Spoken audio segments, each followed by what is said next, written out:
চাওক পাৰ্থ চাহনগৰী ডুমডুমাত সদৌ অসম গাঁওৰক্ষী বাহিনীৰ ৭৯ সংখ্যক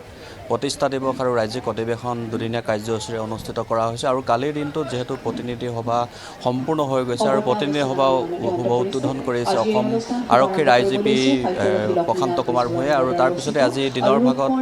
পুৱাৰ ভাগতে যিহেতু 12-দিনীয়া সাংস্কৃতিক শোভাযাত্ৰা বাহিৰ কৰা হৈছে সমগ্ৰ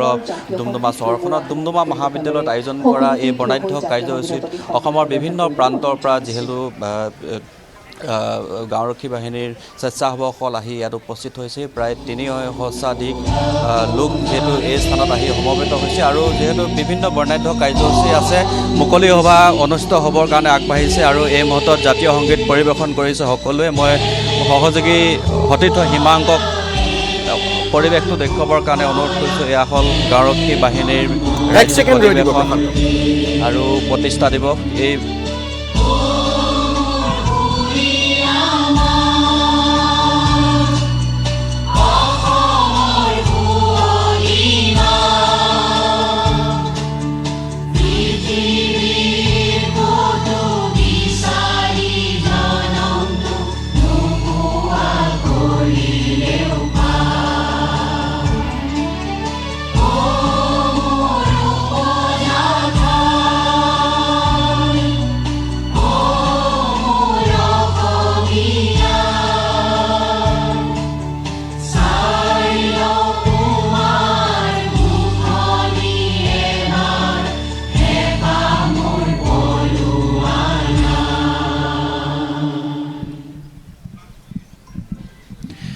আৰু ইতিমধ্যে জাতীয় সংগীত সম্পূৰ্ণ হৈ উঠিছে আৰু এই মুহূৰ্তত যিহেতু গাঁওৰক্ষী বাহিনীৰ বিভিন্ন প্ৰান্তৰ পৰা স্বেচ্ছাসেৱকসকল আহিছে আমি তেওঁলোকৰ সৈতে অকণমান কথা পাতিব বিচাৰিম যে কেনেধৰণৰ আলাপ আলোচনা দুটা দিনত গাঁওৰক্ষী বাহিনীৰ সৈতে আৰক্ষী বিভাগে কৰিছে যিহেতু আপোনাৰ মোৰ নিৰাপত্তাৰ ক্ষেত্ৰত প্ৰথমেই গাঁওৰক্ষী বাহিনীসকলে যথেষ্ট গুৰুত্বপূৰ্ণ ভূমিকা পালন কৰে আৰু অসম আৰক্ষীৰ তত্বাৱধানত চলা এই গাঁওৰক্ষী বাহিনীসমূহেই আমাৰ নিৰাপত্তাৰ দিশটোত মূল পৰিকাঠামো হিচাপে তেওঁলোকেই যিহেতু প্ৰথমেই থাকে গতিকে আপোনাৰ ওচৰলৈ আহিছোঁ যিহেতু গাঁওৰক্ষী বাহিনীৰ এগৰাকী আপুনি সদস্য ইয়ালৈ আহিছে দুটা দিনত কেনেধৰণৰ কাৰ্যসূচী হৈছে কেনেধৰণৰ আলাপ আলোচনা হৈছে হয় আমাৰ যোৱাকালিৰ পৰা এই ৭৬ সংখ্যক প্ৰতিষ্ঠা দিৱস আমাৰ এই ডুমডুমাত আৰম্ভ হৈছে আৰু যোৱাকালি প্ৰতিনিধি সভা আছিলে আৰু প্ৰতিনিধি সভাৰ পিছতে আমাৰ ইয়াতে বৰ্ণাঢ্য সাংস্কৃতিক অনুষ্ঠান হৈছিলে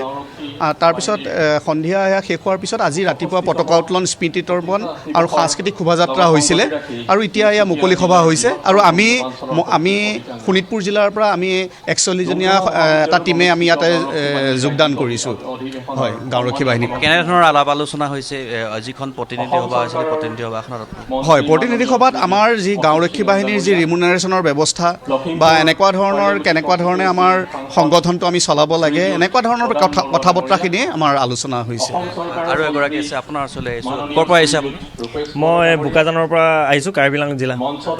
কেনেধৰণৰ আলাপ আলোচনা হৈছে যিহেতু আপোনালোকে অসম আৰক্ষীৰ তত্বাৱধানত চলে গাঁওসমূহত আপোনালোকেই নিৰাপত্তাৰ দিশটোত প্ৰথমেই আপোনালোকেই গুৰি ধৰে আপোনালোকক নহ'লে অসম আৰক্ষী চলিব নোৱাৰে কেনেধৰণৰ আলাপ আলোচনা হৈছে নাই আমাৰ গাঁওৰক্ষী বাহিনী আৰু অসম আৰক্ষী এটা পইচাৰ ইপিঠি যিহেতু আমাৰ অসমত বুলি নহয় আমি সমাজত যিকোনো অপৰাধ নিৰ্মূল কৰাত সদায় আমি থিয় দিব লাগিব আৰু ২ নম্বৰ আমাৰ কি হয় আমি অপৰাধ নিৰ্মূল কৰাত আৰু সজাগতা বৃদ্ধি কৰাত যাতে আমি আমাৰ ৰাইজৰ মাজত যাতে আমি অপৰাধবোৰ কেনেকৈ নিৰ্মূল কৰিব পাৰোঁ যিকোনো অপৰাধ আপোনাৰ ড্ৰাগছৰ ভিতৰতে হওক ড্ৰাগছ হওক মানৱ অপৰাধ হওক বাল্য বিবাহ হওক যিকোনো ক্ষেত্ৰতে আমি অসম আৰক্ষীক সহযোগিতা কৰি আহিছোঁ আৰু ভৱিষ্যতলৈ এইটো থাকিব মই বিচাৰোঁ যে আমাৰ গাঁওৰক্ষী বাহিনীৰ আৰু ভৱিষ্যতলৈ যাতে অসম আৰক্ষীয়ে যাতে ন প্ৰযুক্তিবিদ্যা মানে তাত ব্যৱহাৰ কৰি আমাৰ যাতে সংগঠনটো আৰু শক্তিশালী কৰিব পাৰে তাৰ বাবে মই অনুৰোধ থাকিম আৰু আপোনালোকৰ সাংবাদিকৰ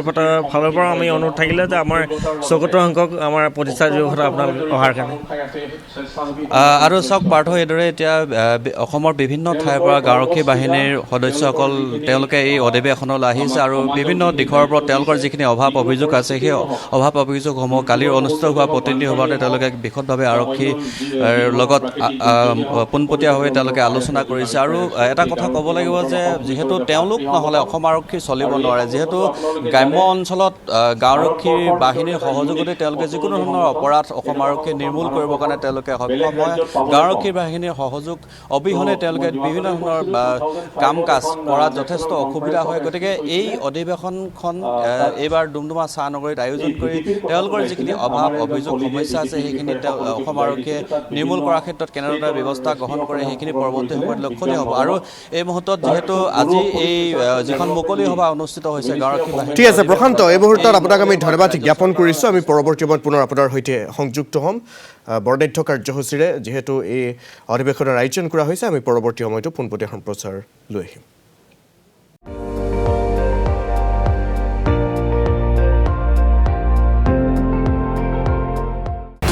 আপুনি চাই আছে ND24 সৰ্বশ্ৰেষ্ঠ নহয় সৰ্বোত্তমৰ দৌৰ